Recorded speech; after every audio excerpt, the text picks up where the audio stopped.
बहुत समय पहले की बात है। एक छोटे से गांव का नाम खनपुरा था। उस गांव में एक बहुत पुराना बगीचा था। उस बगीचे में सारे बच्चे आम तोड़ने जाया करते थे। एक समय की बात है, जो उस बगीचे का मालिक था, उस मालिक को बहुत ज़्यादा गुस्सा आ गई बच्चों पर। उसने एक बच्चे को बहुत मारा।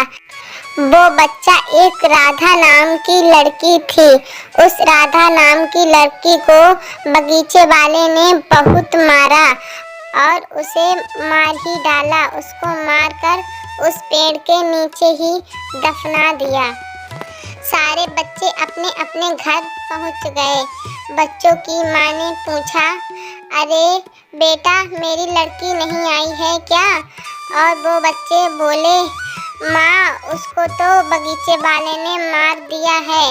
और उसकी माँ तो जैसे कि पागल हो गई और बाप भी पागल हो गया। वो दोनों बेहोश होकर जमीन पर गिर पड़े अपनी बेटी की मरने की खबर सुनकर। अब उस बगीचे के पास कोई भी नहीं जाता। कहते हैं कि वहाँ पर किसी लड़की की रोने की आवाज़ आती है और लड़की रोती है, कहती है, मुझे इसने ही मारा है, इसको मैं नहीं छोड़ूंगी, मुझे इसने ही मारा है, इसको मैं नहीं छोड़ूंगी। ऐसे रोने की आवाज़ आती है। गांव वाले बहुत घबरा गए। अब उस बगीचे के पास कोई भी नहीं जाता है। एक दिन की बात, एक शहर से एक व्यक्ति आता है, श्यामू नाम का। वो भूत प्रेतों पर कम विश्वास करता था। एक दिन वो अपने गांव में अपने दादाजी के पास कुछ दिन रुकने को आया था। उसे पता चला कि उस बगीचे में किसी की रोने की आवाज़ आती है, पर उसने किसी की बात को सच नहीं माना। वो बोला, ये तो सब झूठी बातें हैं। वो बोला, मैं जाकर देखूंगा उस बगीचे के पास, देखते हैं मेरा कौन क्या कर लेता है।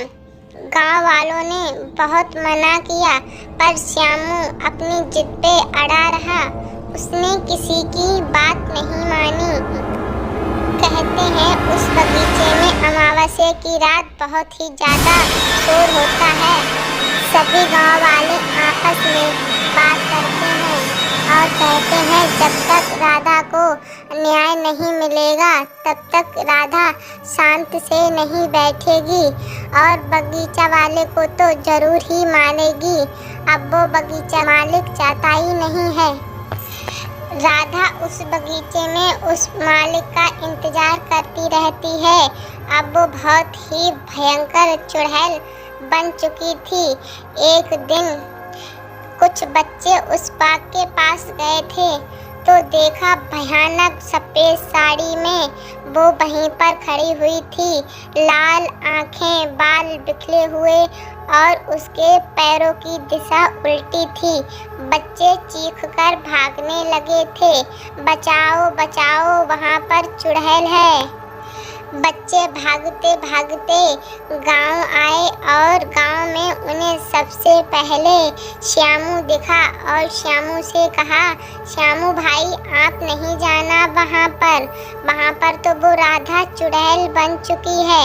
अभी मैंने देखा, भयानक रूप था उसका। और बच्चों ने कहा, आप उधर जाना नहीं तो वो आपको भी मार डालेगी। श्यामू बोला, मैं नहीं डरता हूँ किसी भूत प्रेत से। मैं आज रात वहाँ जाकर देखूँगा कि कोई है या नहीं, और मैं तुम्हें यह साबित करके दिखाऊँगा कि मैं नहीं डरता हूँ। जैसे ही दिन बीता और रात हुई, श्यामू ने एक हाथ में टॉर्च ली और अंधेरी रात सुनसान जगह पर चलता गया और वो धीरे धीरे उस बगीचे के पास पहुंचा जिस बगीचे पर राधा की मौत हुई थी और उसकी आत्मा आम के पेड़ के नीचे रहती हैं। श्यामू पहुंच गया उस आम के बगीचे के पास और थोड़ी थोड़ी इधर उधर से डरावनी हवाएं चलने लगीं, ठंडी ठंडी, और शाय शाय की आवाज़ आने लगी। श्यामू पहले थोड़ा सा डर भी गया था, लेकिन उसने हिम्मत बांध ली और उसने कहा, कौन हो, मेरे सामने आओ। उसी वक्त सफ़ेद साड़ी में राधा की आत्मा सामने प्रकट हुई और बोली, मुझे न्याय दिलवाओ, मुझे इस बगीचे के मालिक ने मार दिया है। श्यामू थोड़ा सा डरा और बोला, किसने मारा है आपको? मैं उसको पकड़ के लेके आऊँगा।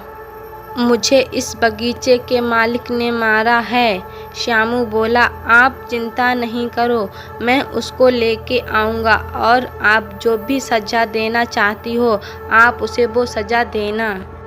फिर सब गांव वालों ने उस बगीचे के मालिक को पकड़ा और वहाँ पर उसे लेकर गए और फिर उस बगीचे के मालिक ने राधा से माफ़ी मांगी और वो रोने लगा, राधा बिटिया, मुझे माफ़ कर दो, मैं ये गलती अब दोबारा नहीं करूँगा। राधा को दया आ गई और वो शांत होकर विलम्ब हो गई आसमान में और उसकी आत्मा को शांति मिली।